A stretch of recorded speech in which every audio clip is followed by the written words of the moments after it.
I'm Charlie LeSueur, and I'm host of Mysteries of the Superstition Mountains, and we're going to take you up into those mountains come the fall. But right now, we're going to be telling some of the great stories with people like Larry Hedrick, Hank Sheffer, and some of the legendary people who have actually been up in those mountains. So join us right here for those tales in Mysteries of the Superstition Mountains.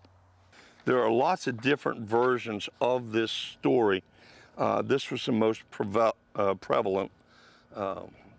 I used it. Bob Flowers used it as when he was a prospector. Ben Cole used it. There were lots of guys who were the prospector, old Dutchman in the town, used the story.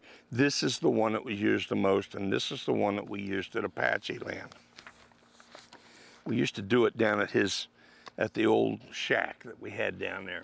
But anyway, it went like this. This is, I'm your old storyteller, here to tell you the story of Jacob Waltz and his Lost Dutchman gold.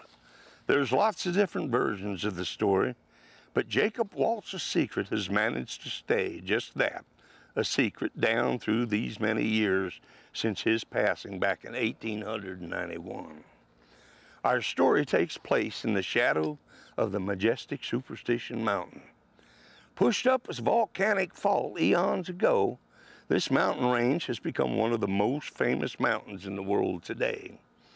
The Indian will tell you that it is a sacred mountain and is the home of the powerful thunder god, and that this thunder god is the protector against all who would infringe upon the sacred grounds that nestle deep within her scraggly peaks.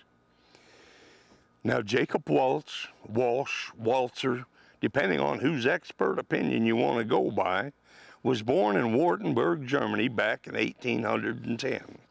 Some folks will tell you it was 1808, but the most widely accepted date of his birth is 1810. Not much is known about him until his appearance here in the Arizona Territory in the 1860s. The archives in the state capitol in Phoenix will tell you that Jake was a miner in the old Vulture mine up there to Wickenburg. What the archives don't tell you is that he was a high-grading ore. You see, wages for miners wasn't all that great in those days, and high-grading was a pretty good way to supplement one's income.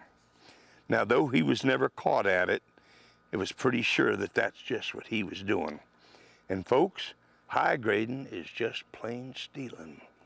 Jacob Waltz's life doesn't have too much significance for anybody but himself, of course, until about 1880, when stories are starting to circulate around the bars and saloons down on Washington Street in the little town of Phoenix.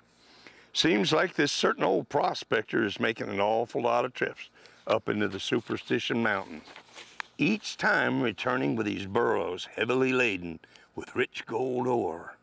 In fact, between the years of 1881 and 1889, this sly old rascal shipped off $254,000 worth of that gold to the San Francisco and Philadelphia mints.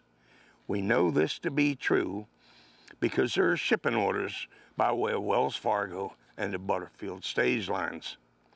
Now the question pops up, where did that gold come from in the first place? Certainly Jake couldn't have stolen that much gold, could he? Some say it was truly Indian gold taken from the sacred shrines from within the mountain. One story goes so far as to say old Jake returned to town one time with an Apache arrow in his shoulder and an Indian squaw in tow. The story continues that the Indian girl had told Jake, a white man, the secrets of the mountain, but for her indiscretion, the great chiefs had cut her tongue out and released her to die in the old man's arms. There are others who will tell you that the gold was that of Don Miguel Peralta. There are records down in Mexico to substantiate this story. It is said that the Peraltas found rich deposits of rose quartz all over the area, extending from what is now Goldfield Town all the way over past Coffee Flat. However, in 1847, the Apache again played a significant part in messing up history for the white man. They attacked the helpless Mexican peon miners, and only Don Miguel would escape with his life back to Mexico. You see, the Indian, all he knew was that gold belonged to the thunder god. He had more use for the burros and other livestock.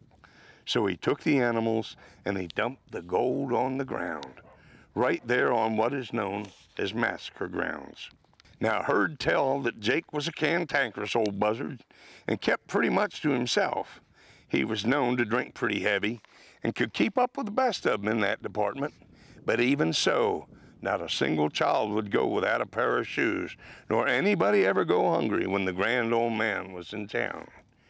Near as what fact tells us, though, Jake never gave his gold to anybody. Well, sir, he might not have given his gold away, but he did leave us some clues as to the location of his fabulous gold. He said that he could see Weaver's needle from his mine, but he couldn't see the mine from Weaver's needle. Personally, I think the old man had a little bit of humorous larceny in him, because he also said that at 4 o'clock in the afternoon, the shadow of Weaver's needle would fall directly into the entrance of his mine. Let's see now, there's 365 days in a year. Certainly 4 o'clock is a little bit different every day. Seems like that shadow is going to cover an awful lot of real estate in a year's time. He also said that he could see the military road from his mine. Ironically, most people who visit Apache Junction have been on or near that old road at one time or another, and they never even knew it. It is now February 1891. It's a cold, rainy February morning.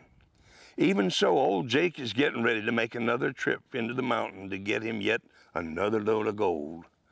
As he was crossing the Salt River, he was caught in a flash flood. It washed away the burros in his home, and he managed to skedaddle up a little mesquite tree. He hung there in that tree for the better part of 2 days until help came. This 81-year-old man had caught himself a bad case of pea pneumonia. He was taken down out the tree and taken to a friend of his, a Miss Julia Thomas. Now, it is said that she was a nurse of sorts, and evidently a pretty good one. She did the best she could for old Jake all that spring and summer. But come October 25 of 1891, Jacob Walsh passed away, taking with him the secret of his fabulous treasure. Well, folks, now you know the legend of Jacob Walsh and his Lost Dutchman gold. But the mystery surrounding the Dutchman may never be solved. You'll have to draw your own conclusions. Was it Indian gold?